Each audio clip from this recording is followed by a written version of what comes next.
माझं नाव मीनल आहे. माझ्या 4 वर्षांच्या मुलीचा मी शाळेत प्रवेश करून घेतला. ती जशी शाळेतून आली, तिने मला पाहिलं आणि म्हणू लागली, की "मम्मी, आज मला पप्पा घ्यायला आले होते. आज मी व्हॅनने आले नाहीये. आज मला पप्पांनी घरी सोडलं आहे." तिचं हे बोलणं ऐकून माझ्या पायाखालची जमीनच सरकली. माझी मुलगी हे काय बोलते या विचाराने माझा आत्माच हादरला. कारण माझ्या पतीला वारून तर 2 वर्षे झाली होती. बरोबर 2 वर्षांपूर्वी त्यांना हार्ट अटॅक आला होता, ज्यामुळे त्यांचा मृत्यू झाला होता. मी सत्य शोधून काढण्यासाठी शाळेच्या गेटवर लागलेला सीसीटीव्ही कॅमेरा पाहिला. ते पाहून माझे डोळे विस्फारूनच गेले. कारण तिथे माझ्या बालपणाची ती काळी सावली आजही माझ्या डोळ्यांसमोर जिवंत होती. जणू प्रत्येक दृश्याने माझ्या हृदयात तडाच पाडला होता. मी काहीही विसरू शकत नाही. मला सगळं काही चांगलं आठवतंय. कुणी आपला वाईट भूतकाळ विसरू शकतं का? आणि मग अशी वेळ ज्यामध्ये फक्त त्रास आणि वेदनेशिवाय काहीच मिळालं नसेल. माझं वय 15 वर्षे होतं, जेव्हा माझ्या आईचा मृत्यू झाला होता. माझ्या कुटुंबात फक्त 3 लोक होते. माझे वडील, माझी आई आणि मी. मी त्या दोघांची लाडकी लेक होते. माझ्यानंतर माझ्या आईला दुसरं मूल होऊ शकलं नाही. माझी आई माझी खूप काळजी घ्यायची. मग एक वेळ अशी आली जेव्हा अचानक तिची तब्येत बिघडली आणि ती या जगाचा निरोप घेऊन निघून गेली. फक्त या जगालाच नाही तर मला आणि वडिलांनाही ती एकटं सोडून गेली होती. किंवा कदाचित मी फक्त स्वतःबद्दल सांगेन की मलाच ती एकटं सोडून गेली होती. कारण तिच्या मृत्यूनंतर वडिलांनी दुसरं लग्न केलं होतं. त्यांना त्यांची साथीदार मिळाली होती. पण माझं कोणीच नव्हतं. आईच्या मृत्यूवर वडिलांच्या डोळ्यात पाणी आलं होतं. सुरुवातीला तर ते माझ्यावर खूप प्रेम करायचे. सगळं काही अगदी ठीक चाललं होतं. मला आपल्या जवळच झोपवायचे. पण हा काळही लवकरच निघून गेला. कारण काही महिन्यानंतरच मला एका अनोळखी स्त्रीचा सामना करावा लागला. माझ्या वडिलांनी दुसरं लग्न केलं होतं आणि ही अनोळखी स्त्री आमच्या आयुष्यात आली होती. माझी नवीन आई, माझ्या वडिलांची दुसरी पत्नी. माझ्यासाठी हे सगळं केवळ नवीन होतं. मला चांगलं आठवतंय जेव्हा ती पहिल्यांदा आमच्या घरात आली होती, तेव्हा तिच्या डोळ्यात माझ्यासाठी कोणतंही प्रेम नव्हतं, ना कोणती आपुलकी होती. जणू मी तिच्यासाठी काहीच नाही. जणू मी तिच्यासाठी फक्त एक ओझं आहे. तिने कधी मला प्रेमाच्या नजरेने पाहिलंही नव्हतं आणि मग ही गोष्ट आल्यावर पूर्णपणे खरी दिसू लागली होती. वडील दिवसेंदिवस बदलत गेले. ते जे कधी माझ्यावर प्रेम करायचे, दुसऱ्या पत्नीच्या आगमनानंतर त्यांनी आपलं पूर्ण लक्ष पत्नीवर केंद्रित केलं होतं आणि मुलीला तर जणू विसरूनच गेले होते. त्यांची नजर आणि प्रेम माझ्यासाठी कमी आणि या स्त्रीसाठी जास्त होतं. मी शांतपणे सगळं पाहत राहायचे, की वडील तिच्यासोबत हसायचे. तिच्यासोबत जेवण करायचे. रात्री तिच्या खोलीत तिच्यासोबत बसायचे आणि मी एकटी माझ्या ब्लँकेटमध्ये कुडकुडत झोपून राहायचे. माझ्या आईने कधी मला एकटं सोडलं नव्हतं आणि आईच्या मृत्यूनंतर ती जागा वडिलांनी घेतली होती. पण जेव्हा वडिलांचं दुसरं लग्न झालं, तेव्हा त्यांनी मला पूर्णपणे एकटं सोडलं होतं. माझा प्रत्येक हट्ट, माझी इच्छा, माझे प्रत्येक अश्रू निरर्थक झाले होते. वडिलांचं प्रेम आता फक्त या स्त्रीसाठीच उरलं होतं. जेव्हा या स्त्रीपासून माझ्या वडिलांना दुसरं अपत्य झालं, तेव्हा माझी किंमत या घरात जणू एका मोलकरणीसारखी झाली होती. तिने एका वर्षातच मुलाला जन्म दिला होता. आता मी घरातील सर्व काम करायचे. भांडी घासणे, कपडे धुणे, झाडू मारणे, इथपर्यंत की जेवण बनवणे, सगळं काही माझीच जबाबदारी झाली होती. सावत्र आई आपल्या मुलालाही माझ्या हवाली करायची. तिच्या मुलाला सांभाळणे, त्याला अंघोळ घालणे, रात्रभर जागून त्याची सर्व कामे करणे आणि मग दिवसभर घरातील सर्व कामे करणे, हे सगळं माझ्यासाठी रोजचंच झालं होतं. सावत्र आईच्या चेहऱ्यावर नेहमी एक विचित्र हास्य असायचं. पण जेव्हाही वडील घरात नसायचे, ती माझं जगणं कठीण करून टाकायची. तिच्या तोंडातून निघणारे शब्द माझ्या हृदयावर बाणासारखे लागायचे. ती मला म्हणायची, की "तू खूप कमनशिबी आहेस. स्वतःच्या आईला खाऊन टाकलीस. आम्ही तर तुझ्यावर दया करून तुला सांभाळतोय. नाहीतर अशा मुली रस्त्यांवर भटकत फिरतात." मी लहान वयाची होते, कमजोर होते, पण हे शब्द मुकाट्याने सहन करायचे. वडिलांसमोर एकदा मी सावत्र आईची तक्रार करण्याचा प्रयत्न केला. तेव्हा ती रडत वडिलांच्या शेजारी बसली. आणि म्हणू लागली, की "बघा तुमची मुलगी माझ्यावर आरोप लावते." वडिलांनीही मला जवळ बोलावलं. ते म्हणाले, की "बेटा का खोटं बोलतेस?" सावत्र म्हणू लागली, की "हो, ही खूप खोटं बोलते. माझ्यावर आरोप लावते. हिला नियंत्रणात ठेवावं लागेल. नाहीतर उद्या ही आपलं नाव बदनाम करेल." ती जास्त रडल्यावर वडिलांनी माझ्या गालावर एक जोरदार कानशिलात लावली आणि म्हणाले होते, की "इथून पुढे कधीच माझ्याकडे तुझ्या आईची तक्रार घेऊन येऊ नकोस. ती तुझ्यासाठी किती करते, तुझी किती काळजी घेते, तुझी सगळी कामं करते. तुला आई बनून सांभाळत आहे. तरीही तू तिच्यावरच आरोप लावत आहेस." माझ्या मनात त्या दिवसापासून एक खोल दुःख निर्माण झालं होतं. शाळा हाच माझा एकमेव आधार होता. तिथेच मी काही तास शांततेचा श्वास घ्यायचे. माझ्यासारख्या मुलींना हसताना पाहून मला वाईट वाटायचं. पण मी माझ्या मनाची समजूत काढायचे, की मीही काहीतरी बनेन. एक दिवस कदाचित माझंही आयुष्य बदलेल. पण तो दिवस कधीच येऊ दिला गेला नाही. आता माझं वय 17 वर्ष झालं होतं. एक दिवस शाळेतून परत येताना काही मुलं रस्ता अडवून उभी राहिली होती. घाणेरड्या आणि भांडणाच्या गोष्टी करू लागली. मी पुढे जाण्याचा प्रयत्न केला तर त्यांनी माझा रस्ता अडवला. मी खूप घाबरले होते. थरथर कापत होते. मागे वळून पाहिलं तरी कोणी दिसत नव्हतं. अचानक मला एक आवाज ऐकू आला. "ए हिला हात लावू नका, नाहीतर तुमचा हात मोडून टाकेन." हा कुणाल होता. त्याने त्या मुलांना धक्का दिला आणि माझ्यासमोर येऊन उभा राहिला. मला त्याच्या मागे लपण्याचा इशारा केला आणि मग त्या मुलांना असं हाकलून लावलं, जणू ती कचऱ्याचा ढीग असावीत. माझी नजर त्याच्यावरच होती. मग जेव्हा तो माझ्याकडे वळला, तेव्हा त्याच्या डोळ्यात असं काहीतरी होतं जे माझ्या मनाला शांतता देऊन गेलं होतं. मी नजर खाली वळवली, पण हृदय पहिल्यांदाच कोणत्यातरी अनोळखी धडधडीला अनुभवू लागलं होतं. त्या दिवसानंतर अनेकदा तो शाळेच्या वेळेत माझ्या रस्त्यात यायचा. कधी दुरूनच मला हॅलो म्हणायचा, तर कधी सावलीत उभा राहून माझ्याकडे पाहायचा. एक दिवस त्याने मला विचारलंच, की "तू कशी आहेस?" तो कदाचित माझ्याशी बोलण्याचे बहाणे शोधत होता, पण त्याला आता बोलण्याची सुरुवात करायचीच होती, तर तोही करून चुकला होता. मी अडखळतच उत्तर दिलं, की "ठीक आहे." तो हसून म्हणू लागला, की "तू हसत राहा. हसताना तू खूप छान दिसतेस."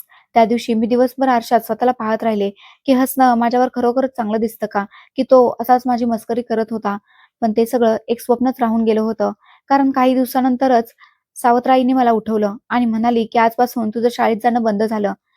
उठ लवकर, लवकर. घरची सगळी कामं कर. कपडे धुवून सगळी भांडी पडली आहेत. ती पण घासायची आहेत. शिकण्याचे स्वप्न सोडून दे. दुसऱ्या घरी जाऊन तुला घरची कामच करायची आहेत ना, की अभ्यास करायचा आहे?" मी काही बोलण्याचा प्रयत्न केला, तर तिने जोरात माझे केस पकडून खेचत मला स्वयंपाकघरापर्यंत नेलं आणि म्हणू लागली, की "आज संध्याकाळचं जेवण तुलाच बनवायचं आहे." मी खूप रडत राहिले आणि नाईलाजाने मला घरची सगळी कामं करावी लागली. वडील जेव्हा संध्याकाळी घरी आले, तेव्हा म्हणू लागले, की "आज तू शाळेत का गेली नाहीस?" अजून माझ्या तोंडातून शब्द निघालेही नव्हते, की माझी सावत्र पुढे होऊन म्हणाली, की "तुमची मुलगी पळून गेली होती. गल्ल्यांमध्ये माहीत नाही कुठे-कुठे फिरत होती. मी पकडून हिला घरी घेऊन आले आहे." आधी तर वडिलांनी माझ्याकडे रागाने पाहिलं.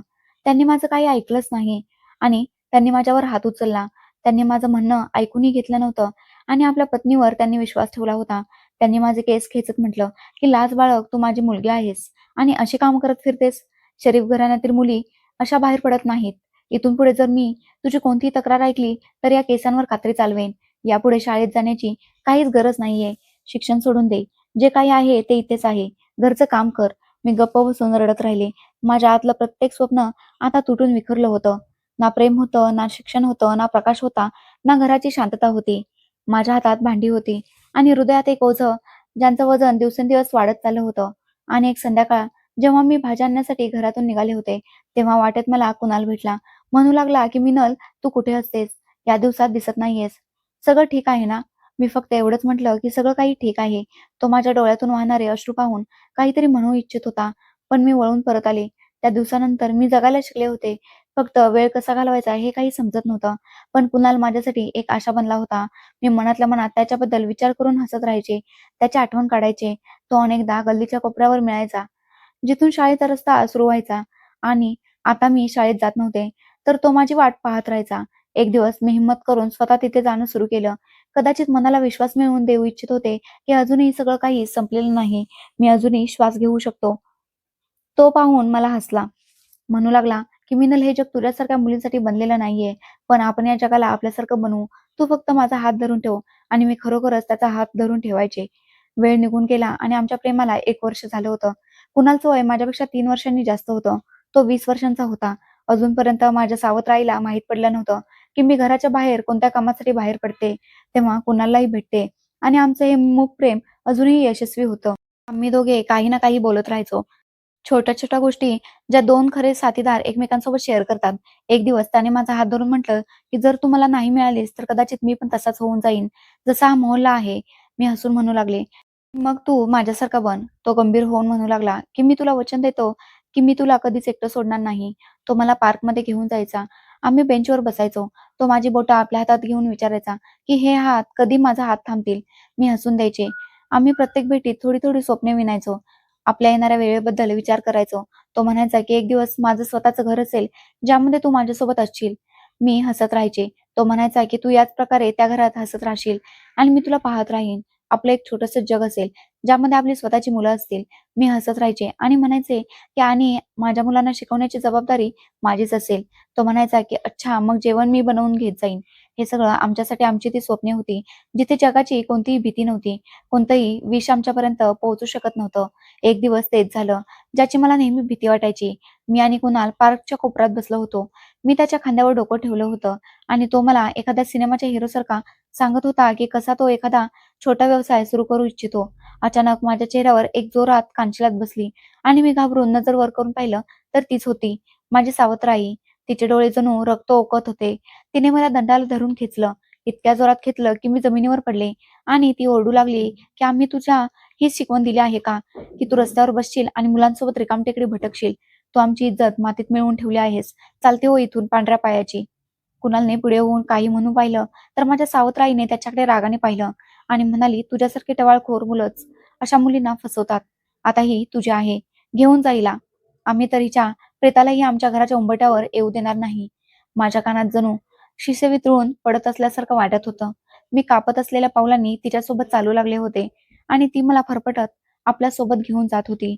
रस्त्यात जे जे भेटले त्यांना आवाज देऊन सांगितलं की बघा लोकांनो, आमच्या इज्जतीची दुश्मन बघा, घाणेरड्या गटाराची पैदास, रिकामटेकडी फिरणारी मुलगी बघा, जिला आम्ही सावली दिली, जिला आधार दिला, जिचे पालन पोषण केले, आता हीच आमची बदनामी बनली आहे. घरी पोहोचून तिने दरवाजा बंद केला आणि मला धक्का देऊन आत फेकून दिलं. वडील समोर सोफ्यावर बसले होते. सावत्राई म्हणू लागली की अभिनंदन तुमचं. तुमची लाडकी लेक बाहेर मुलांसोबत मजा उडवत होती. आम्हीच चुकीचे होतो की हिच्यासारखीला घरात ठेवलं. आता एकतर हिला घराबाहेर काढा किंवा आम्हाला. वडिलांनी काही न बोलता मला त्यांची चप्पल फेकून मारली. मग ते जोरात ओरडू लागले की निघ माझ्या घरातून. ते म्हणाले की तू तर ती निघाली ज्याच्याबद्दल मी कधी विचारही केला नव्हता. माझं नाक तू कापून ठेवलंस. निघून जा इथून. मी तुझा चेहराही आता पाहू इच्छित नाही. मी जमिनीवर बसून रडत राहिले. सावत्राई माझी वेणी पकडून म्हणू लागली की आता सांग कुठे कुठे जात राहिलीस आणि कुणाकुणाला भेटत राहिलीस. आम्हालाही सगळं माहीत पडू दे. मी ओरडत राहिले. मी काहीच केलं नाहीये. मी फक्त त्याच्यासोबत बोलत होते. ती हसून म्हणू लागली की अच्छा, तर तुझं रोज बोलणं व्हायचं पार्कमध्ये. मुलांच्या खांद्यावर डोकं ठेवून होतंय. लोक खरंच म्हणतात की आई नसते तेव्हा मुलगी बेलगाम होऊन जाते. मी रडत होते आणि माझ्या डोळ्यांसमोर कुणाल आणि त्याची आई आमच्या घराच्या अंगणात उभे होते. त्यांना पाहून माझा श्वास जणू थांबलाच होता. मी पळून गच्चीवर गेले. सावत्राईने एक नजर त्या दोघांवर टाकली आणि तोंड वेडवाकडं करत म्हणाली की हो, तर ताई सगळं ठीक आहे ना? आज आमचा उंबरठा कसा काय आठवला? कुणालच्या आईने हळुवारपणे म्हटलं की ताई मी कुणालची आई आहे. हा माझा मुलगा आहे कुणाल. मी याचं स्थळ तुमच्या मुलीसाठी घेऊन आले आहे. जर तुम्हाला योग्य वाटत असेल तर गोष्ट पुढे वाढवूया. मी खुश होते की कुणालने हिंमत दाखवली आणि तो लगेचच आपल्या आईसोबत माझ्या घरी स्थळ घेऊन आला होता. अजून कुणालच्या आईचे शब्द पूर्णही झाले नव्हते की माझी सावत्राई हसू लागली. अहो, कमालच आहे. स्थळ तेही या रिकामटेकड्या मुलीसोबत, जिला आम्ही कितीदा तरी पार्कमध्ये रंगेहात पकडला आहे. कुणालच्या आईच्या कपाळावर आठ्या आल्या होत्या. ती म्हणाली की ताई तुम्ही गोष्टीला चुकीचं समजताय. माझ्या मुलाची नियत साफ आहे. त्याने मला सगळं काही सांगितलं आहे. त्याने मला स्वतः सांगितलं आहे की तो मिनलसोबत इज्जतीने राहू इच्छितो. तिला स्वीकारू इच्छितो. सावत्राईचे शब्द खूप कडू होते. पुढे ती म्हणाली की बघा, आम्ही शरीफ लोक आहोत. तुमचा मुलगा तर रोज आमच्या घराच्या दरवाजाबाहेर घिरट्या घालत असतो. कुणालने नजर उचलून पाहिलं आणि म्हणाला की आंटी मी मिनलवर प्रेम करतो. आम्ही दोघेही एकमेकांसाठी राजी आहोत. फक्त तुमची संमती हवी आहे. सावत्राईने लगेचच झिडकारून म्हटलं की बडबड बंद कर तुझी. तुझ्यासारखी मुलं प्रेम करत नाहीत. मुलींना फसवतात. त्यांच्या निरगसपणाचा फायदा घेतात. मिनल तर भोळी आहे. तू तिला आपल्या जाळ्यात अडकवलंस. कुणालच्या आईने पुन्हा एकदा मवाळ शब्दात म्हटलं की ताई आमची नियत वाईट असती तर आम्ही स्थळ घेऊन आलो नसतो. तेवढ्यात वडिलांचा आवाज घुमला. ते म्हणाले की बस, खूप झालं. खूप ऐकून घेतलं. निघून जा तुम्ही आता माझ्या घरातून. मी माझ्या मुलीचं लग्न कोणत्याही रिकामटेकड्या मुलासोबत करणार नाही. मी जी गच्चीवर उभी होते, माझे हात कापू लागले. हृदय जणू धडकणंच विसरून गेलं होतं. सावत्राईचा आवाज पुन्हा घुमू लागला. ती म्हणाली आणि ऐका, जर पुन्हा या मुलाची सावली ही मिनलवर पडली तर आम्ही याला पोलिसांच्या हवाली करू. कुणालने माझ्याकडे एक नजर टाकली. माझे डोळे अश्रूंनी भरलेले होते. तो स्वतःवर नियंत्रण ठेवून उभा राहिला, नजर खाली करून, आणि आपल्या आईचा हात पकडून दरवाजाच्या दिशेने चालू लागला. मी खाली येऊ शकले नाही. पावलं जणू जमिनीला चिकटून राहिली होती. वडिलांचा राग गगनाला भिडत होता. ते आत येताच कडाडले, मिनल उद्धट मुली, कुठे आहेस तू? निघ बाहेर. मी जशी भानावर आले होते आणि धावत खाली पोहोचले. माझी पावलं कापू लागली होती, पण चेहऱ्यावर स्पष्ट होतं की मी कोणतीही चूक केलेली नाही. मी म्हणाले, बाबा तुम्ही माझं म्हणणं तरी ऐका. मी काहीही चुकीचं केलेलं नाहीये. त्यांनी मला पाहताच जोरात कानशिलात लगावली, जिचा आवाज खूप मोठा होता. माझी सावत्राई म्हणू लागली की तू आमची इज्जत मातीत मिळवलीस. मोहल्यात आमची मान खाली घातलीस. काय कमी होतं तुला जे मुलांसोबत फिरत राहिलीस? मी डोळ्यात अश्रू घेऊन म्हणाले की बाबा तो कोणाला आहे? त्याने स्थळ पाठवलं होतं इज्जतीने. माझा हात मागायला आला होता. तेवढ्यात सावत्राई लगेच ओरडू लागली इज्जतीने. ओहो, मिनल हद्द असते. शरमपणाची सुद्धा. सगळ्यांसमोर अपमानित करून आता म्हणते की तो इज्जतीने आला होता. आज जेव्हा मी तुम्हा दोघांना पार्कमध्ये बसलेलं पाहिलं होतं, तेव्हा मी सांगू शकत नाही. मला तर लाज वाटते." ही त्याच्या मिठीत विसावली होती. अरे, हा दिवस पाहण्याआधी मी मरून का नाही गेले? त्या दिवशी वडिलांनी पुन्हा खुर्चीवर जोरात हात मारला. मी आता काही सांगणारच होते, की त्यांनी मला थांबवलं आणि म्हणू लागले, की "आता मी तुझ्या तोंडातून एक शब्दही ऐकणार नाही. आज नंतर तो मुलगा या घराच्या आजूबाजूलाही दिसणार नाही आणि तो तर आला, तर त्याला मी जीवे मारेन." माझ्या कानात फक्त एकच शब्द घुमत होता, की "तू माझी इज्जत मातीत मिळवून दिलीस." मी गप्प उभी राहिले होते. आतून ओरडू इच्छित होते. सगळं काही सांगू इच्छित होते. पण जीभच बंद झाली होती. फक्त डोळे बरसू लागले होते. सावत्राईने दुसऱ्याच दिवशी स्थळ आणणाऱ्या बाईला बोलावलं होतं आणि मोठ्या आवाजात म्हटलं होतं, की "जसाही असेल आजच हिचं लग्न लावून टाक. काळा-सावळा, लंगडा-लुळा असू दे किंवा म्हातारा असू दे, तरुण असू दे, जो कोणी मिळेल तो चालेल. मला हिचे नखरे अजून सहन करायचे नाहीयेत. हिने आमचं नाक कापलं आहे. मी आता हिला माझ्या घरात जास्त दिवस सहन करू शकत नाही." स्थळ आणणाऱ्या बाईने माझ्याकडे पाहिलं आणि म्हणू लागली, की "मुलगी तर चेहऱ्यावरून साधी वाटते." सावत्राईने नाक मुरडत म्हणलं, की "मुलांसोबत पार्कमध्ये फिरणारी कुणी साधी वाटू शकते का? समजलीस तू? हिची जीभ गप्प आहे, पण हिचे डोळे आणि हालचाली सगळं काही बोलतात." मी मान खाली घालून बसले होते. जणू माझं अस्तित्वच माझ्या विरुद्ध साक्षीदार बनलं होतं. 2 दिवसानंतर एक स्त्री आणि एक पुरुष आमच्या घरी आले. ते रजतचे शेजारी होते. त्यांनी रजतबद्दल सांगितलं, की तो खूप शरीफ मुलगा आहे, अनाथ आहे, समंजस आणि शहाणा आहे. मेहनतीने कमावतो आणि शिकलेलाही आहे. त्याला कोणती वाईट सवयही नाहीये. फक्त गरीब आहे. आई-वडील नाहीयेत. जर तुम्ही तयार असाल, तर लग्न उद्याच करून टाकूया." माझ्या वडिलांनी एका क्षणासाठी माझ्याकडे पाहिलं. मग सावत्राईकडे पाहिलं. जी लगेच म्हणाली, की "आम्हाला काहीच अडचण नाही. हे स्थळ आम्हाला मंजूर आहे. लवकरच लग्न लावून द्या." मी काही बोलू इच्छित होते, पण आवाज घशातच अडकला होता. मी खोलीत गेले, दरवाजा बंद केला आणि एक कोरा कागद आणि पेन उचलला. मनापासून कागदावर शब्द वाहू लागले. "कुणाल, आज मी बस शेवटची चिठ्ठी देऊन जात आहे. मला माफ कर. जर माझ्या मौनाने कधी तुला त्रास दिला असेल तर. मी तुझ्यासोबत आयुष्य घालवू इच्छित होते. स्वप्नही पाहिली होती. पण आयुष्य स्वप्नांनी नाही, सत्याने बनतं. आणि माझं सत्य हे आहे, की आता दुसरा कोणाचं तरी होणार आहे. तू खूप चांगला आहेस, उत्तम आहेस. पण माझ्या नशिबात तर जखमा असलेल्या आहेत. माझ्यासाठी प्रार्थना कर, की ज्या माणसासोबत माझं नाव जोडलं जाणार आहे, तो मला इज्जत देईल. बाकी मी तुझ्यासाठी नेहमी प्रार्थना करत राहीन. तुझी मीनल." मी चिठ्ठी घडी केली आणि माझ्या शेजारच्या मुलीला रश्मीला सांगितलं, की तिने कसंही करून हे पत्र कुणालपर्यंत पोहोचवावं. लग्नाच्या रात्री माझे डोळे इतके रडून झाले होते, की आता अश्रूही थकून गेले होते. साधेसे कपडे घातलेला तो खोलीत दिसला. मी नजर खाली वळवून बसले होते. तो येऊन एका कोपऱ्यात बसला.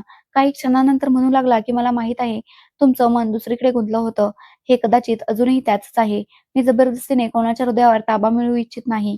मी थोडा वेळ गप्प राहिले. मग म्हणाले, की "रजत, मी तुला मनापासून स्वीकारलं आहे. बस थोडा वेळ दे. इतका वेळ जेवढ्यात मी माझ्या जखमांवर मलम लावू शकेन. मला तुझ्याबद्दल कोणतीही तक्रार नाहीये, ना कोणती नाराजी आहे. फक्त माझ्या मोडलेल्या अस्तित्वाला सावरण्यासाठी थोडा संयम हवाय." त्याने हळुवारपणे म्हटलं, की "मला कोणतीही घाई नाहीये. तू माझं नशीब आहेस आणि मी माझ्या नशिबावर संयम ठेवायला जाणतो." मी पहिल्यांदाच एखाद्या पुरुषाच्या डोळ्यात माझ्यासाठी प्रेम आणि इज्जत पाहिली होती. त्याच्या डोळ्यात ना हवस होती ना दावे होते. फक्त एका शांततेने भरलेला विश्वास होता. जणू तो सांगत होता, की "मी वाट पाहीन मिनल. जेवढी हवी तेवढ्या वेळा मी तुझ्या होकाराशिवाय कोणताही दावा करणार नाही."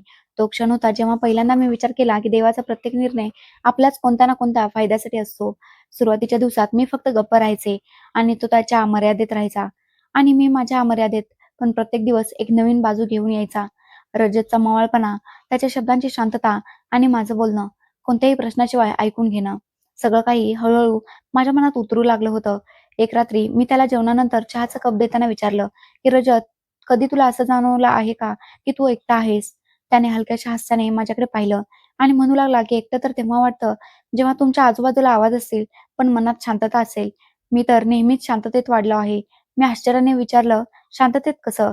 तो म्हणू लागला, की "मी एका अनाथ आश्रमात वाढलो आहे. आई-वडिलांचा चेहराही मला आठवत नाही. जेव्हा मी 5 वर्षांचा होतो, मला अनाथ आश्रमाच्या दरवाजावर सोडलं गेलं होतं. हे रजत नाव सुद्धा मला अनाथ आश्रमवाल्यांनीच दिलं होतं." मी आश्चर्यचकित नजरेने त्याच्याकडे पाहिलं, जणू कोणी माझं हृदय चिरून ठेवलं असावं. मी हळुवारपणे म्हणाले, की "तू कधी शोध घेतला नाहीस, कधी इच्छा केली नाहीस हे जाणून घेण्याची, की तुझे आई-वडील कोण होते?" त्याने एका क्षणासाठी गप्प राहून म्हटलं, की "मी खूप लहान होतो. जेव्हा मला समजायला लागलं, तेव्हा एवढा वेळ निघून गेला होता, की काहीच माहीत पडू शकलं नाही." इच्छेची जागा वास्तवाने घेतली होती आणि वास्तव हे होतं, की कुणीच नव्हतं, जे मला आपलं म्हणेल. माझ्या हातातला चहाचा कप कापू लागला. मी नजर खाली करून फक्त एवढंच म्हणालो, की "मी तुझ्याबद्दल खूप जाणते. पण जे आज जाणलं आहे, त्याने माझ्या दृष्टिकोनात खूप मोठी जागा निर्माण केली आहे." त्याने माझ्याकडे बघून नजर खाली वळवली आणि मवाळपणे म्हणाला, "मी मोठा नाहीये मिनल, फक्त जेवढं दुःख सहन करत गेलो, तेवढा शांत होत गेलो." आता आश्रमाचं छत निळ्या रंगाचं होतं, पण निळ्या आकाशासारखं अथांगही वाटायचं आणि निर्दयी पण. तिथे मित्र होते, पण प्रत्येक चेहरा साधासा, प्रत्येक हास्य साधंसं, प्रत्येक हृदयात एक इच्छा. मी कधी कोणाकडून कोणतीही अपेक्षा ठेवली नव्हती, कारण ज्यांच्या सावल्या बालपणातच हिरावल्या जातात, ते मग उन्हाशी मैत्री करतात. मी पहिल्यांदाच त्याच्या डोळ्यात अश्रू पाहिले होते. ते अश्रू जे थांबलेले होते, पण निशब्द वादळासारखे वाहण्यासाठी तयार होते. मी माझा हात त्याच्या हातावर ठेवला आणि म्हणाले, की "तू आता एकटा नाहीयेस. मी तुझ्यासोबत आहे. मी तुला जी इज्जत ते प्रेम देईन, ज्याबद्दल तू फक्त विचारच केला असेल." त्याने हळुवारपणे माझा हात धरून म्हटलं, की "हाच विश्वास माझी सर्वात मोठी संपत्ती आहे. मिनल, मला तुझ्याबद्दल कोणतीही तक्रार नाहीये. मी तुला मजबूर करणार नाही. तू माझ्या भूतकाळाचं ओझं उचल. पण जर तू माझा वर्तमान सावरू इच्छित असशील, तर मला जगण्याची कला येईल." मी नजर खाली वळवली आणि म्हणाले, की "प्रेम वेळेने होत नाही, जाणीवेने होतं. तू माझी इज्जत राखलीस. माझं दुःख शब्दांशिवाय समजून घेतलंस. यानंतर मन झुकणं नैसर्गिक होतं. मी तुझ्याशी निष्ठावंत राहू इच्छिते. तुझं आयुष्य प्रेमाने भरून टाकू इच्छिते आणि तुझ्यासाठी प्रार्थना बनवून जगू इच्छिते." त्याच क्षणी मी कोणतीही शपथ घेतली नाही, कोणताही दावा केला नाही. फक्त हृदयाने हे मान्य केले, की हे नातं आता फक्त नात्यापुरतं राहिलेलं नाही, तर एका नव्या प्रवासाची सुरुवात आहे, ज्यामध्ये प्रेम, विश्वास आणि दोन तुटलेल्या हृदयांना जोडण्याची इच्छा समाविष्ट आहे. आमचं प्रेम कधी वाढलं काही समजलंच नाही. जणू प्रत्येक जाणीव निशब्द असावी, वचने जणू बोलली गेली असावीत. रोज रात्री झोपण्यापूर्वीच्या त्या गोष्टी, तो माथ्यावर असलेलं समाधान आणि सकाळी उठताच डोळ्यात चमकणारी स्वतःची झलक, सगळं काही इतकं मवाळ आणि इतकं पूर्ण वाटू लागलं होतं, की जणू आयुष्य आता याच कक्षेत थांबलं आहे. आणि मग पुढच्याच महिन्यात ती आनंदाची बातमी आली, जिने माझ्या आत एक नव्या आयुष्याचा सुगंध पेरला होता. मी गरोदर होते. ही बातमी जणू माझ्या आतल्या एका शांततेला आनंदाने भरून गेली होती. रजतने ऐकलं तेव्हा तो क्षणभर गप्प राहिला आणि मग माझ्या मांडीवर डोकं ठेवून फक्त एवढंच म्हणाला. आता माझ्या आत जणू श्वासच थांबले होते. आनंदाने, भीतीने, विश्वासाने त्याने म्हटलं, की "मिनल, मी आता फक्त तुझ्यावर नाही, तुम्हा दोघांवर प्रेम करतो." त्या दिवसात तो मला कुठेच जाऊ देत नसे. कामावर गेला तरी वारंवार फोन करून विचारत राहायचा, की "काही खाल्लं की नाही? श्वास तर व्यवस्थित घेता येतोय ना?" मी हसायचे तेव्हा तो म्हणायचा, की "माझा मुलगा हसऱ्या आईच्या पोटी जन्म घेईल, रडणाऱ्या आईच्या नाही." मी म्हणायचे, की "मुलगी होईल की मुलगा?" तो हसायचा आणि म्हणायचा, की "जे होईल ते तुझ्यावरच गेलं पाहिजे, कारण तू त्याची आई आहेस. फक्त हेच माझ्या अभिमानासाठी पुरेसं आहे." 9व्या महिन्यात जेव्हा मला रुग्णालयात नेण्यात आलं, तेव्हा तो माझ्यासोबतच बसून राहिला. माझी बोटं पकडून वारंवार माझ्यासाठी प्रार्थना करत राहिला. म्हणू लागला, की "माहीत आहे मिनल, आज पहिल्यांदाच भीती वाटतेय. असं वाटलं जणू काही गमावून बसू नये. तुम्हा दोघांच्या सुरक्षिततेसाठी प्रार्थना करतोय. फक्त तू सुरक्षित राहा." आणि मग तो क्षण आला, जेव्हा माझी मुलगी माझ्या छातीशी लागून श्वास घेत होती आणि रजतच्या डोळ्यातून सतत अश्रू वाहत होते. त्याने माझ्या कपाळाचे चुंबन घेऊन म्हटलं, की "हा क्षण खूपच संस्मरणीय आहे. मी हा नेहमी लक्षात ठेवेन. मिनल, मला वाटतंय, की मी आज पूर्ण जागा झालो आहे." सगळं काही ठीक होतं. आयुष्य एका प्रेमाने भरलेल्या वर्तुळात फिरत होतं आणि त्या वर्तुळात आम्हा दोघांची स्वप्नही होती. मग अचानक एका रात्री त्याच्या छातीत दुखू लागलं. त्याने छातीवर हात ठेवून म्हटलं, की "मिनल, हृदयात जणू काहीतरी टोचत आहे आतमध्ये." हे ऐकून माझे तर होशच उडाले. मी त्याला लगेचच रुग्णालयात घेऊन गेले. संपूर्ण वाटेवर तो माझा हात धरून सांगत राहिला, की "माझ्या मुलीची काळजी घे मिनल. ती तुझ्यासारखी मजबूत बनू दे. तुझ्यासारखंच डोळ्यात जग सामावून घेऊ दे. माझी वाट पाहू नकोस." मी रडत राहिले, ओरडत राहिले, पण त्याचा हात माझ्या तळहातातून निसटला आणि मग अशी एक शांतता पसरली, जी माझ्या अस्तित्वातच उतरली होती, जी कदाचित आयुष्यभर संपू शकणार नव्हती. रुग्णालयाच्या पांढऱ्या शुभ्र बिछाण्यावर त्याचं अस्तित्व निर्जीव पडलेलं होतं, पण त्याची पकड माझ्या हृदयावर अजूनही तशीच घट्ट होती.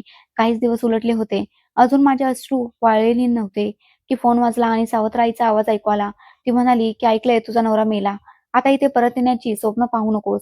आम्ही तुला निरोप देऊन आमचं कर्तव्य पूर्ण केलं होतं. आता तू जा आणि तुझी औलाद. आम्हाला तुझा चेहरा दाखवू नकोस."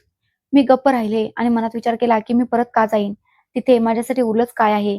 जिथे फक्त माझ्यासाठी आरोपच आरोप आहेत आणि दुसरं काहीही नाही. मी माझ्या मुलीला छातीशी लावून विचार करत राहिले, की आता आयुष्य मला कुठे घेऊन जाईल. पण एवढं नक्की होतं, की मी रजतच्या मुलीला स्त्री बनवेन, जी कोणासमोर झुकून नाही तर डोळ्यात डोळे घालून बात करेल. एका मुलीला छातीशी लावून मी माझ्या डोळ्यांसमोर माझे जग विखुरताना पाहत राहिले. सुरुवातीच्या दिवसात काहीही समजत नव्हतं. ना खाण्याची चिंता असायची, ना घालण्याची. फक्त आपली मुलगी अदितीला मांडीवर घेऊन बस रजतच्या शेवटच्या गोष्टी करत राहायचे, की "माझी मुलगी तुझ्यासारखी मजबूत बनू दे." मी स्वतःला वारंवार सांगायचे, की आता माझी मुलगी कमजोर पडू शकत नाही. मिनल, ही लहानगी तुला कोसळताना पाहू शकत नाही. मग वेळेसोबत मी स्वतःला सावरलं होतं. कपडे स्वतः धुणे सुरू केलं होतं. जेवण बनवणं सुद्धा सुरू केलं होतं. मुलगी कडेवर असायची आणि हृदयात वेदना घेऊन मी प्रत्येक दरवाजा ठोठावला आणि लोकांकडून शिकले. जुनी शिलाई मशीन खरेदी केली आणि मोहल्ल्यातील बायकांना सांगितलं, की तुमच्या मुलांचे कपडे माझ्याकडे शिवायला देत जा. मी कमी पैसे घेईन आणि कामही चांगलं करेन. सुरुवातीला 1-2 बायका आल्या. कुणी ओढणी दिली, कुणी साडीचा परकर शिवायला दिला, तर कुणी ब्लाउज आणि म्हणाल्या, की "मिनल ताई तुझी शिलाई खूपच साफ आहे." मी शांतपणे काम करायचे. वेळेचं चाक असंच चालत होतं. रात्रंदिवस शिलाई केली. मला तर ऋतूंचाही पत्ता लागत नसे. बस मशीनच्या सुईत अडकलेल्या स्वप्नांसोबत 4 वर्षे निघून गेली होती. अदिती 4 वर्षांची झाली होती. मी मन घट्ट करून तिचं ॲडमिशन जवळच्याच शाळेत करून दिलं होतं. ॲडमिशन फॉर्म भरताना नाव लिहिलं, तेव्हा हात कापले. वडिलांच्या जागेवर नाव लिहिताना डोळ्यांसमोर तो शेवटचा देखावा फिरून गेला. त्याचा कापणारा हात आणि ते शेवटचे शब्द, की माझी मुलगी तुझ्यासारखी मजबूत बनेल. मी अश्रू पुसले, फॉर्म जमा केला आणि अदितीचा छोटासा हात पकडून तिला शाळेच्या गेटवर उभं केलं होतं. ती माझ्याकडे बघून म्हणू लागली, की "मम्मी, मी रोज शाळेत जाईन." मी मान हलवली आणि म्हणाले, की "हो बेटा, तू रोज शाळेत जाशील, शिकशील, पुढे जाशील." ती म्हणाली, "मग मी सुद्धा तुझ्यासारखी मोठी होऊन काम करेन." मी तिचे लाड केले आणि म्हणाले, की "नाही बेटा, तू आपल्या आईसारखी नाही बनणार. उलट तू तर माझ्याहूनही अधिक चांगली बनशील. तुझ्यासाठी शिलाई मशीन नाही बनली. उलट तुला तर लेखणी उचलायची आहे आणि शिक्षणाचा पेहराव तुला घालायचा आहे." शाळेच्या पहिल्या दिवशी मी दरवाजाच्या बाहेर उभी राहिले, जोपर्यंत तिचा शेवटचा तास संपला नाही. ती बाहेर आली तेव्हा आनंदाने किलबिलाट करत होती. म्हणू लागली, "मम्मी, आज टीचरने मला स्टार दिला आहे." आणि म्हणाली, की "अदिती खूपच हुशार मुलगी आहे." मी मनातल्या मनात म्हटलं, की "बेटा, हुशार तर तू जन्मल्यानंतरच झाली होतीस. तेव्हा तू तुझ्या आईच्या अस्तित्वाला पुन्हा जगण्याची कला दिली होतीस." रात्री ती पुस्तके उघडून म्हणायची, की "मम्मी, मला हे शिकव ना." मी थकलेल्या हाताने सुद्धा तिच्या आवाजावर जिवंत होऊन जायचे. मग रोज सकाळचा तोच दिनक्रम बनला होता. मी तिला तयार करायचे, स्वतः मशीनवर बसायचे. ती शाळेत जायची आणि परत येऊन मला दिवसभराची गोष्ट सांगायची. त्या दिवशी अदिती शाळेतून घरी परतली, तेव्हा तिच्या चेहऱ्यावर एक विचित्र हसू होतं. शूज काढून खोडकर अंदाजात येऊन ती माझ्याजवळ बसली. मी मशीन बंद केली आणि विचारलं, की "काय झालं बाळा? आज माझी मुलगी इतकी का खुश आहे?" तिने हळुवारपणे म्हटलं, की "मम्मी, तुला माहीत आहे का? आज मला पप्पा भेटायला आले होते." माझ्या हातातून दोऱ्याची रीळ खाली पडली होती. हृदयाची धडधड एका क्षणासाठी जणू थांबली होती. मी घाबरून म्हणाले, "काय म्हणालीस तू?" ती म्हणाली, की "हो, पप्पा आले होते." तिने निरागस शब्दात उत्तर दिलं. पप्पा शाळेच्या गेटजवळ उभे होते. मी सुट्टीच्या वेळी बाहेर पडले तेव्हा मला आवाज देऊन म्हणाले, "अदिती बेटा."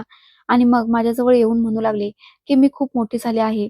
आणि विचारू लागले, की "मला चित्रकला येते का?" मी म्हटलं, की "नाही, मला तर येत नाही." ते म्हणाले, की "ते मला शिकवतील." मी म्हटलं, "मम्मी रागावेल." तेव्हा ते म्हणाले, की "नाही बेटा, मम्मीला सांगू नकोस. हे आपल्या दोघांमधलं रहस्य आहे." मुलीचं बोलणं ऐकून मी झटक्याने तिला दंडाला पकडलं होतं. मी म्हणाले, "अदिती, त्याने तुला हात तर लावला नाही ना?" ती हसू लागली आणि म्हणू लागली, की "नाही मम्मी, त्यांनी तर फक्त बोलणं केलं होतं."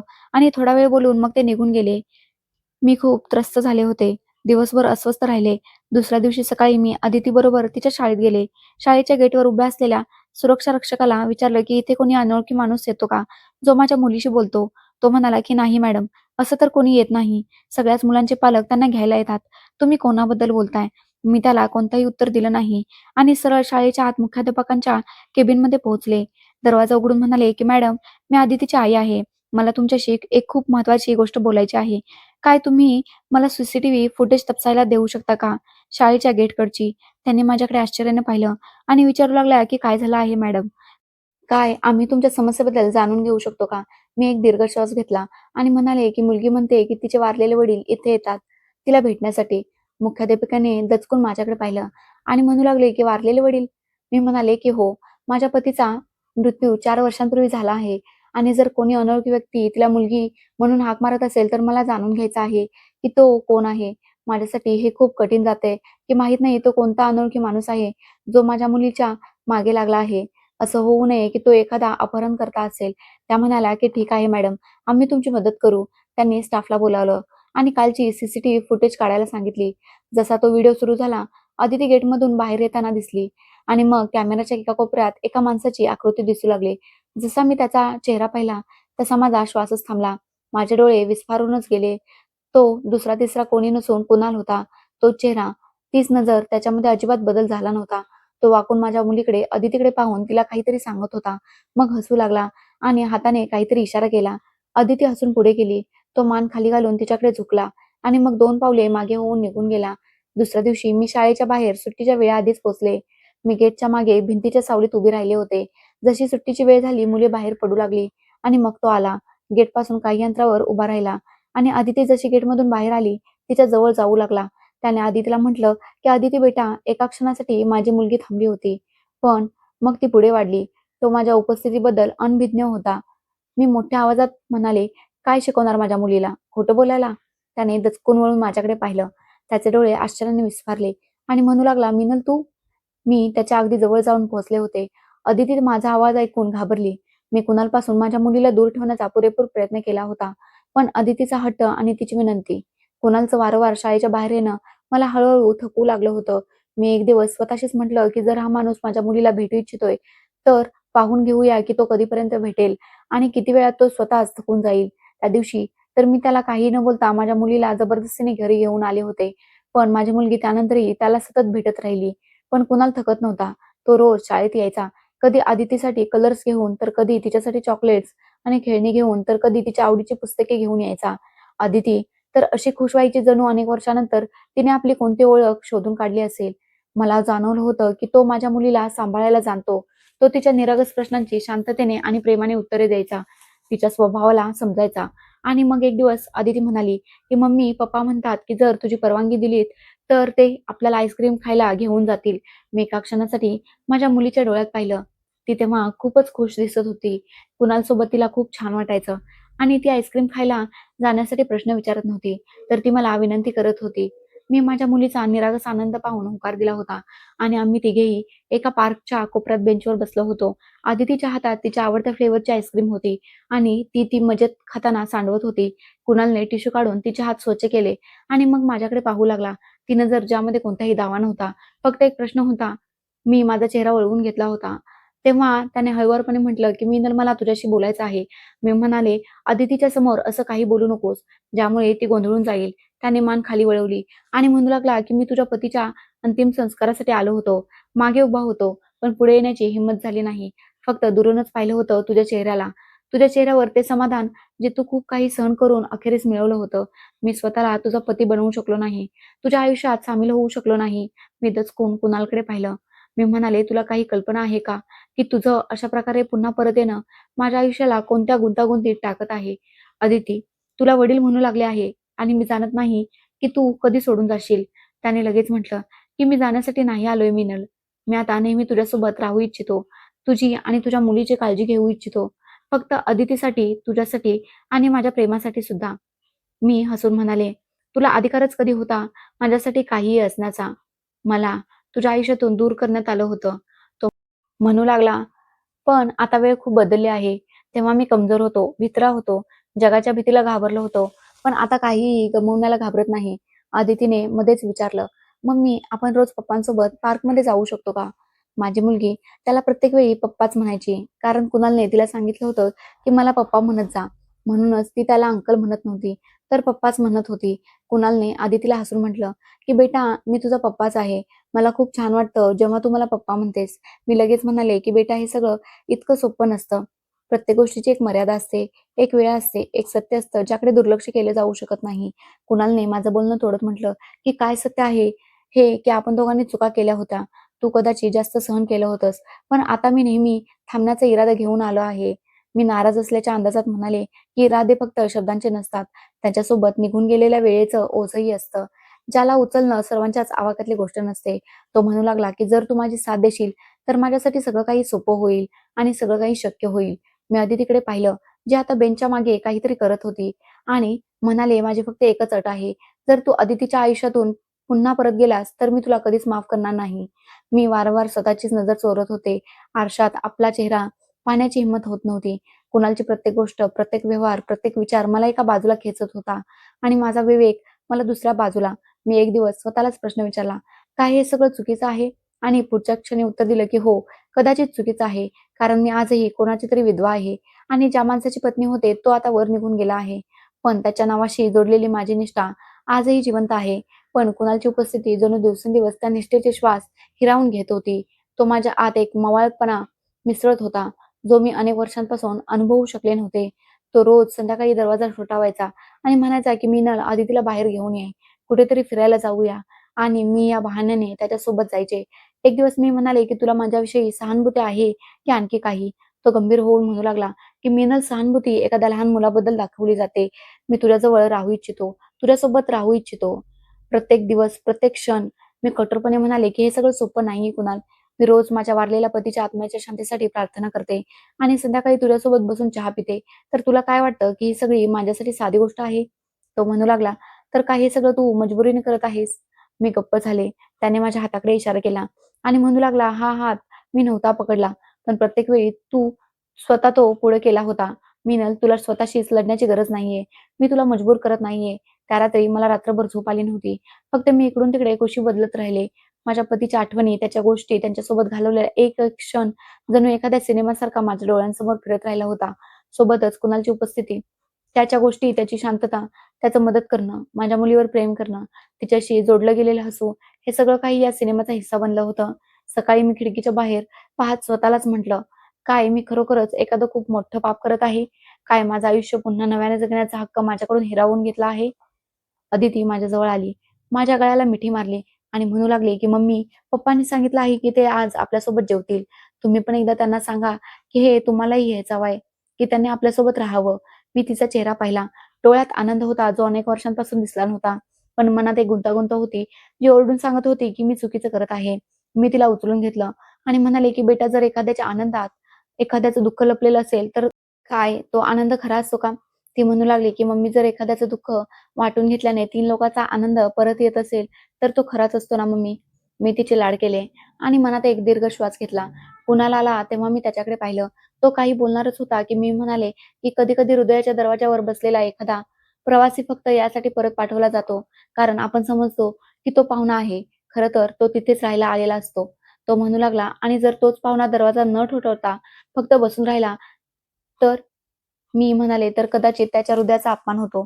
तो हसून म्हणू लागला, की "मिनल, काय मी आत येऊ शकतो का?" मी काही क्षणांसाठी विचार केला. मग म्हणाले, की "आता कदाचित उशीर झाला आहे, कारण तू आत येऊन चुकला आहेस. फक्त मला स्वीकार करायला वेळ लागतोय." त्याने काहीही उत्तर दिलं नाही. फक्त तिथेच बसून राहिला. जणू आता कुठे जायचंच नाही. मी मनातल्या मनात माझ्या पतीच्या आत्म्याला म्हटलं, की "मी तुझा हक्क पूर्ण केला आहे. कदाचित आता मला माझा हक्क घ्यायचा आहे. जगण्याचा, हसण्याचा आणि आता ते सगळं अनुभवण्याचा." जे वर्षानुवर्षे दाबून ठेवलं गेलं होतं. कुणाल खूपच चांगला माणूस होता. त्याने आपला व्यवसाय सुद्धा खूप चांगला वाढवला होता. पण आज तो काही वेगळाच दिसत होता. दुपारी जेव्हा तो परत आला, तेव्हा मी म्हणाले, "कुठे होतास एवढ्या वेळेपर्यंत?" त्याने नजर खाली वळवून म्हटलं, की "पंडितजींशी बोलण्यासाठी गेलो होतो." मी आश्चर्याने विचारलं, की "कोणत्या विषयावर?" त्याने काही क्षण मौन बाळगलं. मग म्हणू लागला, की "विचारायला गेलो होतो, की विधवा मुलीशी लग्न करणं कसं असतं?" माझे हात कापू लागले. मी नजर चोरली आणि म्हणाले, की "पंडितजी काय म्हणाले?" त्याने हळुवारपणे म्हटलं, की "ते म्हणाले आहेत, की ही तर खूपच चांगली गोष्ट आहे. जर तू एखाद्या बेसहारा व्यक्तीला आधार देऊ इच्छितोय, तर तुझ्यापेक्षा जास्त पुण्याचं काम कदाचित या जगात कोणीही केलं नसेल. विधवा किंवा अविवाहित मुलगी जर एकटी असेल, तर तिचे रक्षण करणं, तिची साथ देणं, तिला आधार देणं, यापेक्षा लग्नाचा दुसरा चांगला मार्ग असूच शकत नाही." मी काही वेळ गप्प राहिले. काहीच बोलू शकले नाही. मनात एक विचित्र अस्वस्थता होती. जणू अनेक वर्षानंतर एखादा दरवाजा उघडणार असावा. अदिती यावेळेस बाहेर अंगणात खेळत होती. मग ती अचानक येऊन माझ्या गळ्याला बिलगली. म्हणू लागली, की "मम्मी, तुला माहीत आहे, की मी प्रार्थना केली होती, की देवा, मला माझे पप्पा परत दे." मी तिच्या केसांवरून हात फिरवला. ती म्हणू लागली, की "रात्री लपून-छपून मी देवाला सांगितलं होतं, की माझ्या पप्पांना मला परत दे, कारण तुम्ही प्रत्येक वेळी एकटीच असता. सगळी कामंही तुला एकटीलाच करावी लागतात. पण जर तुला पप्पांची साथ असेल, तर सगळं सोपं होऊन जाईल." माझ्या डोळ्यातून अश्रू वाहू लागले होते. कुणालने दरवाजाच्या चौकटीवर उभं राहून म्हटलं, की "अदिती, जर तुझ्या मम्मीने परवानगी दिली, तर काय मी खरोखरच तुझा पप्पा बनू शकतो का?" अदितीने लगेच म्हटलं, "जर मम्मी होकार देईल, तर मी रोज प्रार्थना करेन, की तुम्ही मला सोडून कधीच जाऊ नये." कुणालने माझ्या मुलीला वचन दिलं होतं आणि शपथ घेऊन म्हटलं होतं, की "मी कधीही तुम्हाला सोडून कुठेच जाणार नाही. नेहमी तुमच्या सोबत राहीन." मी सुद्धा हळूच मनातल्या मनात म्हटलं, की खरंच असंच व्हावं. देव तर मनामध्ये लपलेल्या प्रार्थना सुद्धा ऐकतो. कदाचित आज तोच दिवस आहे. दुसऱ्या दिवशी मी आणि कुणालने मंदिरात जाऊन लग्न केलं होतं. लग्न खूपच शांततेत आणि साध्या पद्धतीने झालं होतं. कुणालने अग्नीला साक्षी मानून मला वचन दिलं होतं, की माझी पत्नी आणि मुलीचे आयुष्यभर रक्षण करेन. त्यांना आयुष्यभर प्रेम आणि जिव्हाळा देईन. माझ्या मनाने एकदा म्हटलं, की मी सुद्धा असंच करेन. आयुष्याची नवीन सुरुवात झाली होती आणि खुश होऊन माझी मुलगी टाळ्या वाजवत होती, की आमचे पप्पा आमच्या आयुष्यात परत आले. आणि म्हणू लागली, की "आता मला रोज प्रार्थना करावी लागेल, की माझे पप्पा कुठेच जाऊ नयेत." कुणालने वाकून तिला कडेवर उचलून घेतलं आणि म्हणाला की तुझी प्रार्थना दररोज कबूल होईल बेटा. आता आपण तिघेही एकत्र राहू. मी त्याच क्षणी पहिल्यांदा अनुभवले होते की कदाचित आयुष्याने माझा हात पुन्हा एकदा पकडला आहे. यावेळी मजबुतीने, सुरक्षिततेने आणि सुगंधाने भरलेल्या विश्वासासोबत. आणि माझ्या मनात जी पापाची भावना होती ती कुठेतरी मागेच राहिली. मला वाटायचं की मी माझ्या पतीसोबत बेईमानी करत आहे. पण माझ्या मुलीचा आनंदही याच गोष्टीत होता. कुणाल मला आणि माझ्या मुलीला त्याच्यासोबत त्याच्या घरी घेऊन गेला होता. आम्ही तिथे आनंदाने आयुष्य जगत आहोत. माझी मुलगी संपूर्ण आयुष्यात इतकी खुश नव्हती, जितकी ती कुणालसोबत होती. तिला वडिलांचं नाव आणि वडिलांची साथ हवी होती, जी तिला कुणालकडून मिळाली. मित्रांनो, आशा करते की तुम्हाला आमची कहाणी आवडली असेल. कथा आवडली असेल तर व्हिडिओला लाईक करा. चॅनलवर नवीन असाल तर चॅनल सबस्क्राईब करा. आणि हो, नोटिफिकेशन बेल नक्की दाबा, जेणेकरून पुढील अपडेट तुम्हाला सर्वात आधी मिळेल. धन्यवाद.